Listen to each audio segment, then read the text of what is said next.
Здрасти, Януари. Айде, Пепе! Айде. О, риба! Риба! Опа! My first big bite! Real Wobbler, the natural way of fishing.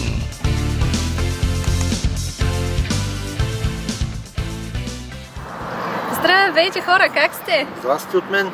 Днес се спуснах една много хубава борба за втори път този сезон и много маят. Но бях заета и не можах да отида преди малко с Цецо. И той ми се обади: "Кате, хванах един голям сом." И аз: "Така ли, Цеце, колко е голям?" "Ами към 20 кила." "Снима ли?" "Снимах!" Yes! Да, този път снима, да. Този път съм спокоен да се прибера. Нали? Да. Точно така, и аз се зарадвах. И така. И кажи, Цеци, какво точно се случи сега? Обиколих няколко места. Бяха заети повече места и намерих едно място. Минах с бутушите. С Аризона по-точно. Да. И взех с мен, защото сезона е такъв, постоянно валежи има, водата е много голяма, много хубава, сомска вода. И отидах на едно местенце, той е един такъв ъгъл. Водата бута самия ръб на острова, се получава едно такова, като много вода се съсредоточава в тясно място, такъв тясен участък. Хвърлях няколко пъти по-нагоре, клекнах, хвърлях воблера, падна и клекнах така, нагласих камерата да гледа въдицата и само нали, се вижда как вибрира върха на въдицата и докато нали, си кажа дори, чакай, сега ще почакам малко така без да движа въдицата и смачка. Се хвана. И виж точно какво се получи.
Значи над горния водач. Горния водач къде е? Тук малко експеримент. Тази воблер е доста голям.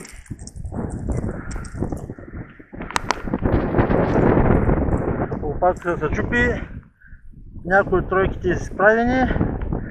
Задната няма грешка, се е хванала хубаво.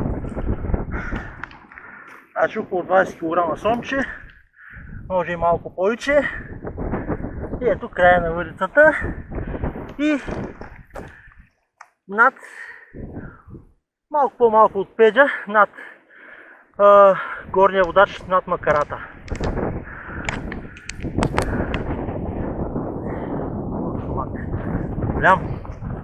Голям дебелак.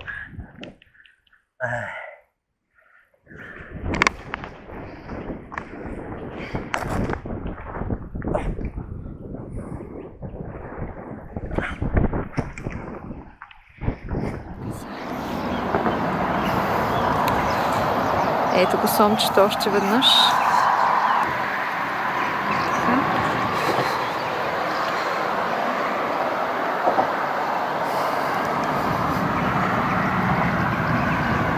Браво, Цици. Да. Хубаво сомче. Хубаво сомче, да.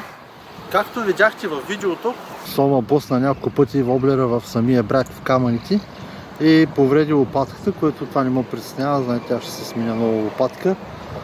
Задната кука беше забита в хрущалната част, където е мустака на Сома, а тая беше за главата. Жилото, което не е изправено, беше за главата забито, а другите две жила усетих, докато вадях рибата, заби много в дъното, легна и имам чувство, че някъде са заклещи или някакъв корен е ударила и те куки, които стърчат, са се хванали. И нещо като предраскване усетих на пръчката и се освободи и рибата пак тръгна. И си мисля, че е хванала някакъв корен с тези жила на тройката. И добре, че не се е хванала тройката много лошо, а просто само на върха на остриетата и Сома просто ги изправи, като се е дърпал. И това се е получило. Ето, ако някой за пръв път гледа видеото, да му покажа тук в Свиленград с каква въдица хващам при такива условия, дъждове и голяма вода. Въжето е 0,50, 63 кг. Кухти са втори номер. Пръчката е Хикс трипли. На Спро, Трипъл Икс, 2070, 60-180 грама. Това е много дебела, тежка въдица. Макарата е за 0,50-100 метра монофил да събере, 50 както се казва. Водата беше в голямо течение. Сома не беше от най-големите и доста бързо го извадих. 17 кг, може да кажеш. О, ние не го премерихме, трябва да го премерим. Дължината на Сома мерих с пръчката, нямаше как самичък да се справя.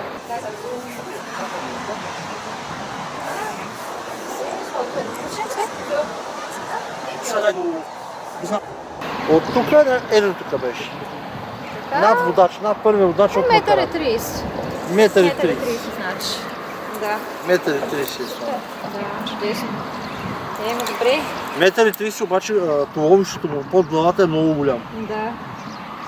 Много дебел Сома. Браво, Цец. Много хубав Сома. Браво. Значи такъв. Супер.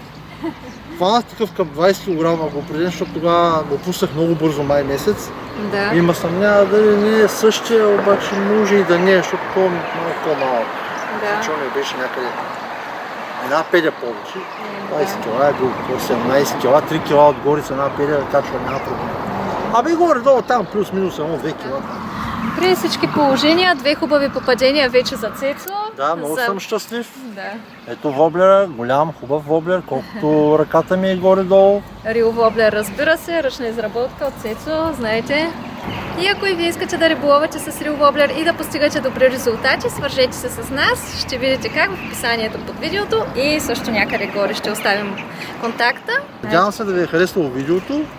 Следвайте за нови видеа. Точно така. На сука, хващайте големи риби и вие и до следващия път. На сука и от мен. Чао, чао.